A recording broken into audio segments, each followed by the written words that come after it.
Hello guys! Welcome back to my channel. So, ito yung challenge ko dahil inalok ako ng isang kaibigan ko na ano yan sa buko? Galing kasi ako. Okay, inalok ako ng isang kaibigan ko na ito. I-promote natin to Pampangas Best FATLESS Tocino. Ayan, inalok ko ako. Ngayon, ang problema, ito na, gutom na ako, nagsaing na ako. And then, nung nagsaing na ako, naisip kong gusto kong ulamin to.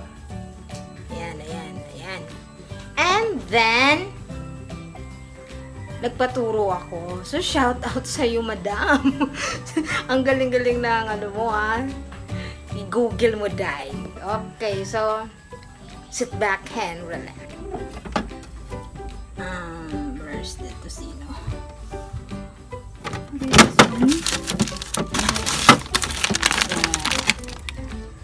So, step 1, ilabas ang Tocino sa ref. Step 2 natin guys, ilagay ang kawali sa lutuan. So, ayan. Step 3, buksan ang kalan. Okay, so be sure and safety first. Saglit lang, naka-off. Okay, be sure to kasi safety first. So, yan yung so, hinaan lang daw yung apoy. Saglit. Mga ganyan. Okay, ganyan ba kahina? Ang dumi na ng kalan. Step 4, kumuha ng sandok. Next step, lagyan doon ng oil. So, ito yung oil na walang name. Then, lagyan natin ng konti. Okay. Okay, parang okay na siya. No? Yung sunod na step. Ayan. So, tingnan natin yan. So, transfer ko siya dito sa isang container. So, ito na yung Tocino natin. Pampangas Best. Pampangas Best FATLESS Tocino. Ayan. Ayusin lang natin. So, yan na po siya. Hintayin na lang natin. So, ito na yata yung last step. Diba? No? Sarap, no? Habang hinihintay ko, ayan.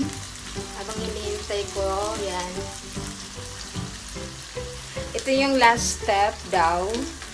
Tapos, paano ko daw malalaman? So, i-google ko daw, day. So, ayan. So, ayan. Kakain ako later.